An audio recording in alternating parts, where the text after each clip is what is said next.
प्रदोष के पर्यांत की, प्रदोष के बाद की बिल्कुल लगी हुई पीठ से जो शिवरात्रि होती है, वो शिवरात्रि अगर उस शिवरात्रि का व्रत, साधना, तप, भजन, संसार का मनुष्य कर लेता है तो जिंदगी में उसने कोई व्रत किए ना किए हो, अगर एक व्रत शिवरात्रि का, प्रदोष की पीठ से लगी हुई शिवरात्रि का अगर कर लेता है तो उसको पूरे जीवन के व्रत का पुण्य फल प्राप्त हो।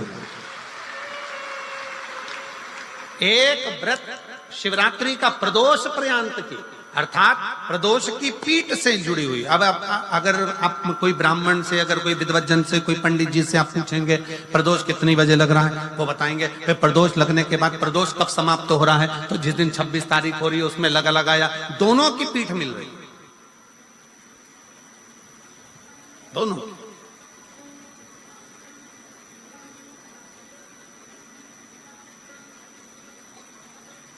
करो व्रत। आपने कितनी भी एकादशी के व्रत करे हो, कितनी भी द्वादशी के व्रत करे हो, कितनी भी चतुर्थी व्रत करे हो, कितनी भी तीज व्रत करे हो, कितनी भी अष्टमी का व्रत करा हो, कितनी भी नवरात्रि के व्रत करा हो, कितनी भी तीज का व्रत करा हो, चाहे दुनिया के कितने भी व्रत आपने आधी में पुनि, तुलसी बाबा कहते हैं थोड़े में बहुत होता है। आपके व्रत, अगर कोई बीमार है उसके लिए, अगर कोई कष्ट है शरीर में उसके लिए ऐसा व्रत है, बाकी के सभी के लिए तो वही व्रत शिवरात्रि का पूर्ण व्रत है जिसमें भगवान शंकर की विरल भक्ति को हम प्राप्त करें।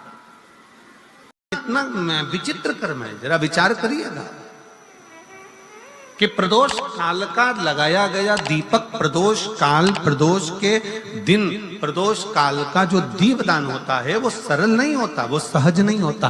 5 स्थान की पूर्ति करता है। पहला, जम के बोलो, पहला स्थान किस चीज के लिए? काल सर्पदोष के लिए। दूसरा, पितृदोष। कैसा भी तुम्हें कोई पितृदोष बता दे, कितना भी तुमसे कोई कह दे कि तेरे घर में पितृ का दोष है, तेरे घर में ये दोष है, अगर आप प्रदोष के दिन, प्रदोष काल में, अर्थात सूर्य अस्त के समय के 2:45 तक का जो समय होता है, 2 घंटे के समय का, उसके अंतर्गत अगर आप प्रदोष काल के समय में भगवान शंकर को दीप लगाने के लिए अगर पहुंचे हो तो वो आपको फल देगा ही, पितृदोष का निवारण होगा ही, चाहे तुम कुछ करो चाहे मत करो, वो पितृ की शांति करा दे। दूसरे नंबर पर है पितृदोष। तीसरे नंबर पर है वास्तु दोष। हमारे घर का, अब एक बहुत सावधानी से श्रवण करना, वंश की वृद्धि नहीं है। 30 वर्ष शादी के हो गए, 40 वर्ष शादी के हो गए और औलाद है ही नहीं। डॉक्टर ने भी हाथ ऊंचे कर दिए,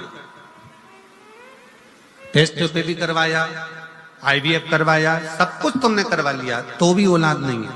तब आखिरी में एक काम चालू करो, प्रदोष का दिन दोनों पति पत्नी व्रत चालू कर दो प्रदोष का, और प्रदोष काल में शाम के समय जाकर एक ही दिए में 2 लंबी बाती जानते हो ना, रुई की लंबी कपास की बाती 2, और दोनों बाती एक ही दिए में रखकर पति पत्नी दोनों उसको प्रज्वलित करना प्रारंभ करें, बाबा संतान देकर ही रहेगा, औलाद आएगी ही। दीप की जो बाती में अंतर आ जाता है, एक गोल बाती में और लंबी बाती में अंतर आता है, बहुत अंतर आता है। पितरों के लिए गोल बाती का प्रयोग बहुत कम होता है महाराज।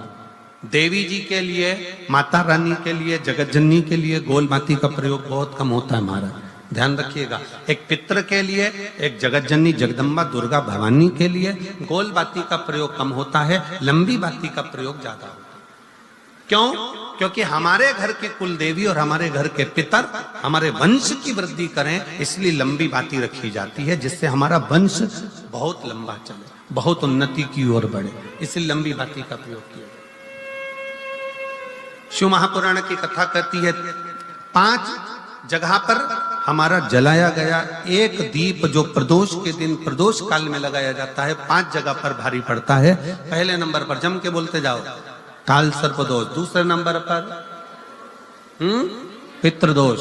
तीसरे नंबर पर घर का वास्तु दोष। हमारे घर में कितना भी वास्तु दोष है, कोई ने कह दिया यहाँ बाथरूम नहीं बनना थी, यहाँ पर शौचालय नहीं बनना था, यहाँ सीढ़ी नहीं बनना थी, वो सीढ़ी वहां बनना थी, ये सीढ़ी वहां बनना थी। तुम पूरा घर तुड़वा के देख लो, उसके बाद में जैसा वास्तु वाले हैं वैसा करा कर देख लो, उसके बाद भी तुमको शांति नहीं मिले तो समझ लेना कि तुम्हारे घर में अब वास्तु दोष तो तुमने दिखाकर समाप्त कर लिया, फिर भी वो समाप्त नहीं हो रहा। तो प्रदोष काल का लगाया गया प्रदोष के समय का दिया आखिरी में वास्तु दोष को भी समाप्त कर देता है और उसमें भी फल प्रदान करता है। काल सर्प दोष, पितृदोष, वास्तु दोष। चौथे नंबर पर 1 रुपया कमाया, 1.25 रुपये खर्च हुआ, पैसा आया गया। ये चौथे नंबर का व्यापार में थोड़े दिन दुकान अच्छी चली, थोड़े दिन बैठ गए, थोड़े दिन काम चला, थोड़े दिन बैठ गए, गाड़ी चली थोड़े दिन फिर बैठ गए, अर्थात हमारी फैक्ट्री थोड़े दिन चली फिर बैठ गए, कहीं ना कहीं तकलीफ, थोड़े दिन खाते थोड़े दिन रोते वाला चल रहा है। तो प्रदोष काल का प्रदोष के समय का दिया इस दुख को समाप्त कर कर रेगुलर एक जैसी सांझी, एक जैसी लक्ष्मी की वृद्धि करते चले जाए, प्रदोष काल का। और 5वें नंबर का प्रदोष काल का दिया, प्रदोष समय का दिया 5वें नंबर पर रोग का निवारण करता, रोग निवारण।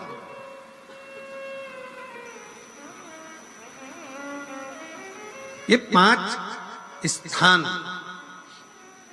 जो बताए गए हैं प्रदोष काल के दिन, प्रदोष के दिन दीप प्रज्वलन के। और अब की बार की जो शिवरात्रि आ रही है, बाबा देव अधिदेव महादेव की बड़ी कृपा है उस पर, बहुत करुणा। 25 तारीख को प्रदोष और 26 तारीख को शिवरात्रि। अब जरा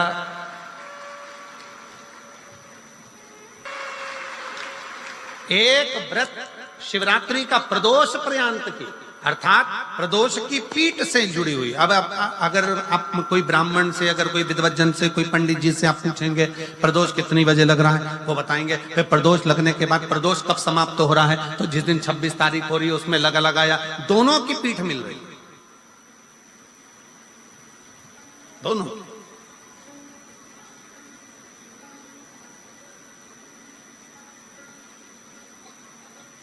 करो व्रत। बैसाख का महीना चल रहा है, शंकर के शिवालय में जाओ, शिव के शिवालय में 3 स्थानों का स्पर्श अवश्य। जब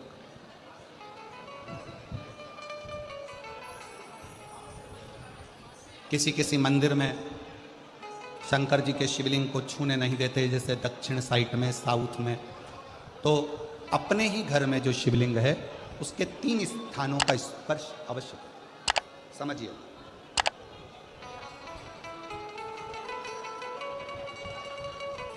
पहला, शंकर भगवान के जहां से जल बहता है उस स्थान, ये जलाधारी है, जल बहता है, ये शिवलिंग है, यहां से जो पानी नीचे की ओर जाता है उस स्थान का स्पर्श अवश्य करें। दूसरा, शिवलिंग का जो गोल भाग है उस गोल भाग में कहीं पर भी अपनी हथेली का स्पर्श अवश्य करें।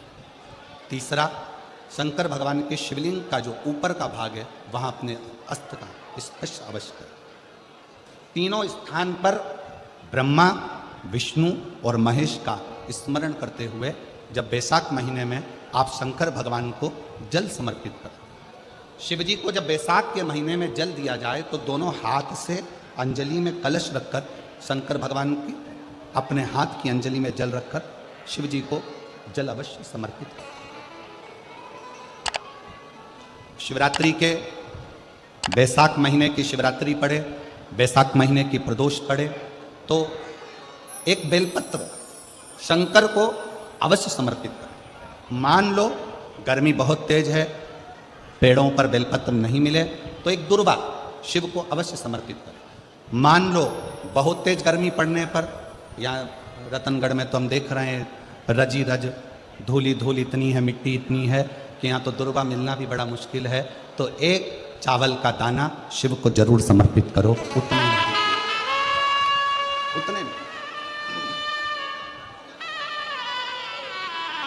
और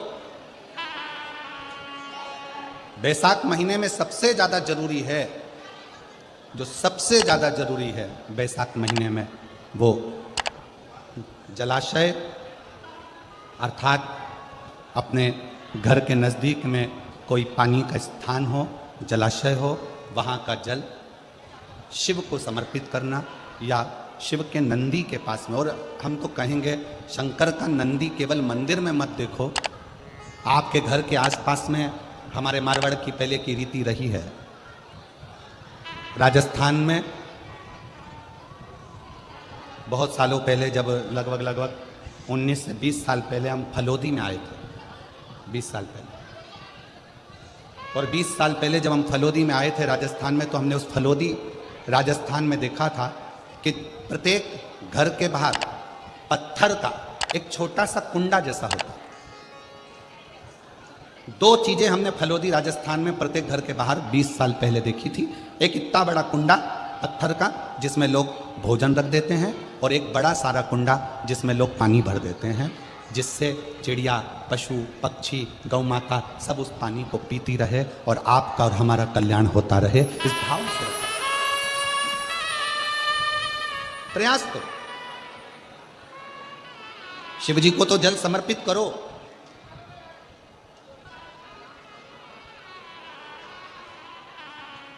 साथ में कोई जीव का भी अगर कल्याण हो जाए आपके एक लोटा जल से, तो उसको भी करें, उसको भी।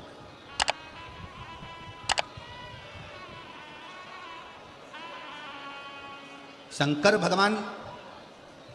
भगवान ओघड़दानी शिव, जिनका चढ़ा हुआ जल केवल मात्र स्पर्श, आचमन, दर्शन आपका और हमारा कल्याण कर देता है। अपने दुख को, अपनी तकलीफ को, अपने कष्ट को किसी दूसरे के दरवाजे पर जाकर कभी मत करो, कभी मत।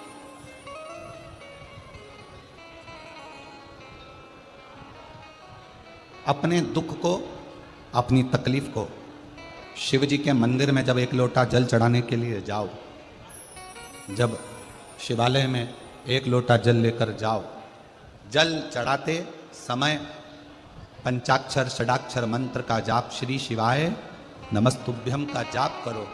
और जब शिवलिंग जलाधारी, ये चरण जहाँ से पानी बहकर नीचे गिरता है, वहाँ अपने हाथ को लगाकर अपने दुख को, अपनी तकलीफ को शंकर के उस अशोक सुंदरी गणेश कार्तिकेय के स्थान का स्पर्श करते हुए बाबा से जरूर कहो कि जैसे ये तुम्हारी बेटी है, उसी तरह मैं तुम्हारी बेटी हूँ। जैसे तुम्हारे ये बेटे हैं, वैसे मैं तुम्हारा बेटा हूँ। इनके दुख को आपने मिटाया था, मुझे भी अपनी बेटी मानकर मेरे दुख को मिटा दीजिए, मेरे दुख को समाप्त कर दीजिए। किसी से मत कहो, पर शिव से कहो, शंकर से कहो।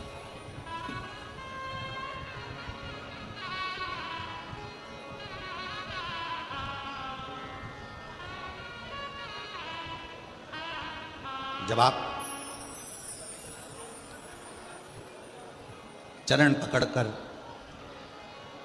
अशोक सुंदरी की जगह पर अपने हाथ का स्पर्श कर कर, गणेश कार्तिकेय के स्थान का स्पर्श कर कर शिव से कहोगे, तो शंकर अपनी औलाद आपको बनाएंगे और अपनी पुत्री समझकर आपका दुख जरूर मिटाएंगे। से श्री शिवाय नमस्तुभ्यम ज़्यादा नहीं तो 11 बार तो निकाल लिया करो। ये शरीर, ये हृदय, ये चित्त, ये वृत्ति परमात्मा के चरणों में जाती है।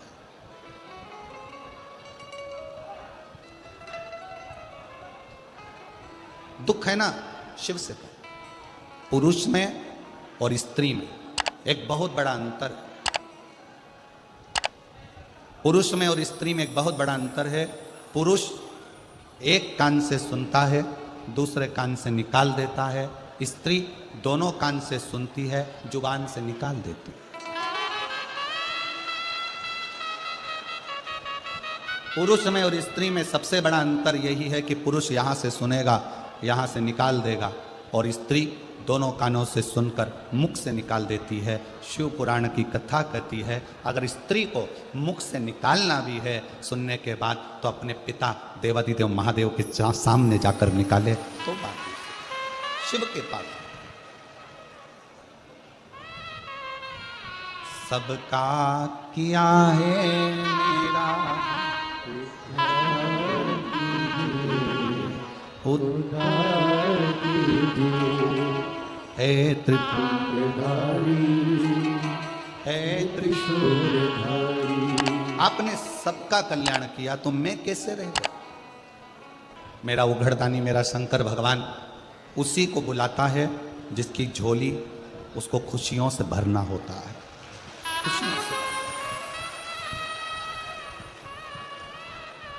अब मालूम पड़े पूरा रतनगढ़ का लोग कथा सुनने के लिए आ जाए तो शंकर भगवान को 3 महीने में देना है, ये शिव पुराण का प्रमाण है। अब बुलाएगा उसी को जिसको देना होगा। जिसको देना ही नहीं है वो मन बनाकर रख भी लेगा कि मुझे कथा सुनने जाना है, कथा सुनने जाना है, पर मेरा भोले बाबा उसको यहां तक पहुंचने ही नहीं देगा, पहुंचने ही नहीं।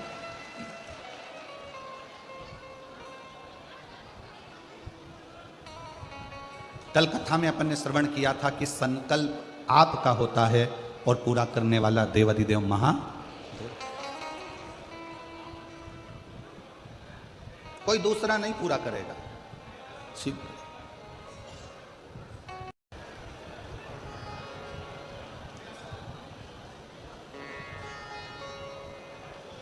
भाई श्री हनुमान प्रसाद जी पोद्धर जी ने अपनी वाणी में कल्याण के शिव अंक में, अगर बन सके तो आप पढ़िएगा, कल्याण के शिव अंक में भाई श्री ने एक लाइन लिखी है।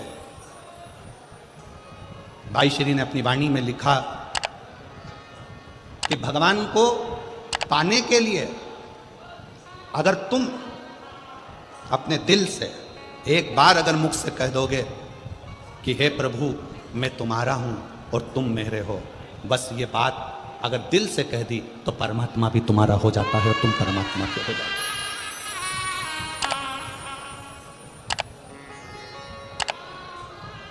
जरूरी नहीं कि उपास करोगे तो भूखे रहना पड़ेगा। व्रती का मतलब क्या होता है? व्रती का मतलब क्या है?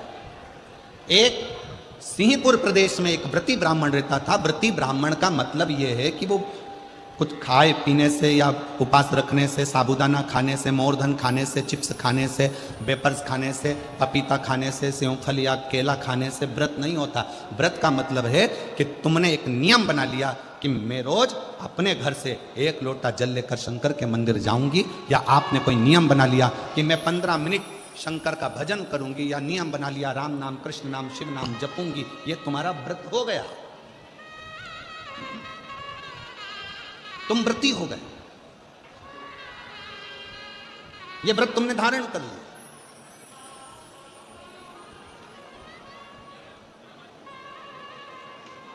कई माताओं ने नियम बनाया, रतनगढ़ की ही रहने वाली माताएं, कई माताएं रतनगढ़ की ही रहने वाली पंडाल में रह रही है, कई माताएं रतनगढ़ की। उसने नियम लिया कि मुझे 7 दिन कथा सुनना है।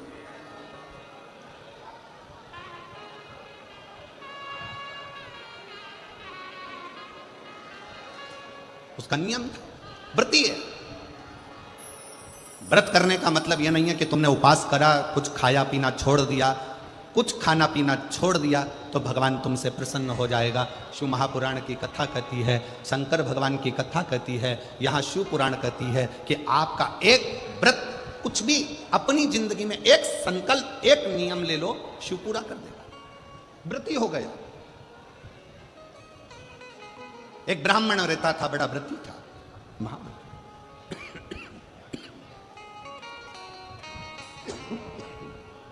और वो महाव्रती ब्राह्मण तत्व किसको कहते हैं? शंकर की भक्ति किसको कहते हैं? शिव पे चढ़ा हुआ जल साधारण नहीं होता, शंकर पर चढ़ी हुई बेलपत्र साधारण नहीं होती। पूज्य संत शिरोमणि श्री कौशिक जी महाराज जी बैठे हैं, जिन्होंने अपनी वाणी में बेलपत्र की महत्वता शमी पत्र की महत्वता, शमी के वृक्ष की महत्वता, साथ में श्री शिवाय नमस्तुभ्यम की महत्वता अपनी वाणी में निरंतर कही, निरंतर।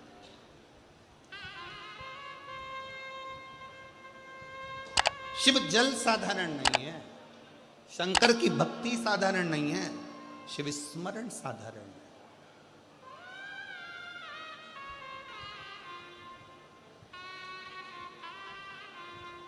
कितना फल है जल का।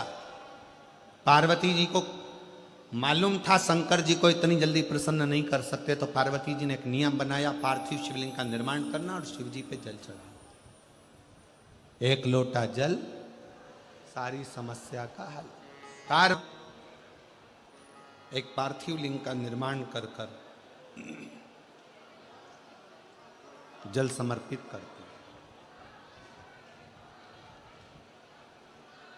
कितना कितना अर्चन माता पार्वती जी के जीवन में, कितना कितना अर्चन। माता पार्वती मैया जब जब जल भरने के लिए जलाशय में जाती हैं और शिव जी को जल चढ़ाने के लिए लेकर आती हैं, तो बीच में मगर उनको रोक लेते।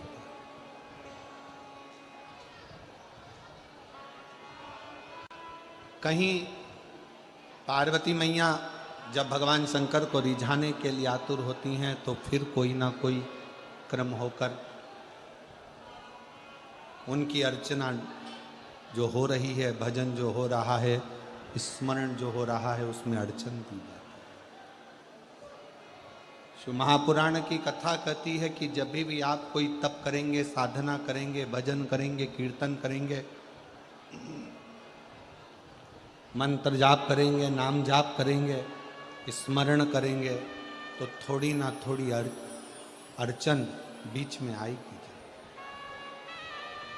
आती है। और उसमें घबराना नहीं है। उस अड़चन में अपन को घबराने का काम नहीं है। एक बड़ा सुंदर व्याख्यान वर्णन है। मान लो किसी काम के लिए आप बहुत दिनों से लगे हुए हो और वो कार्य पूर्ण नहीं हो रहा, बहुत दिनों से लगे हो, मेरा ये कार्य होना चाहिए, मेरा ये कार्य होना चाहिए, मेरा ये कार्य होना चाहिए, और नहीं हो रहा। तो शिव महापुराण का एक बड़ा सुंदर सा भाव कहा, बहुत सुंदर सा भाव वर्णन किया कि बेलपत्र का जो नीचे का जो भाग होता है, बेलपत्र के जो नीचे का जो भाग है, इस नीचे के भाग में थोड़ा सा गाय का घृत, देसी गाय का थोड़ा सा घी, घृत इस नीचे के भाग में लगा लेना चाहिए। ये उनके लिए भी है जो बहुत दिनों से कोई कार्य करना चाह रहे हैं पर हो नहीं रहा, बहुत दिनों से लगे हुए हैं, आज होगा, कल होगा, परसों होगा, कोई फाइल अदालत में अटकी हुई है, कोई प्रशासनिक कार्य अटका हुआ है, कोई कार्य अटक रहा है, उसके लिए बहुत जरूरी। नीचे की जो डंडी है उसमें घृत लगा लो, घी गाय का, और इस दो पत्ती और बीच की पत्ती के बीच का जो डंडी का भाग है, बीच की जो डंडी का भाग है, इसमें लाल चंदन लगा लीजिए, बीच के भाग में लाल चंदन। और किसी भी प्रदोष के दिन प्रातः से लेकर शाम तक के बीच में, प्रदोष काल के मध्य तक के बीच में कभी भी इस बेलपत्र को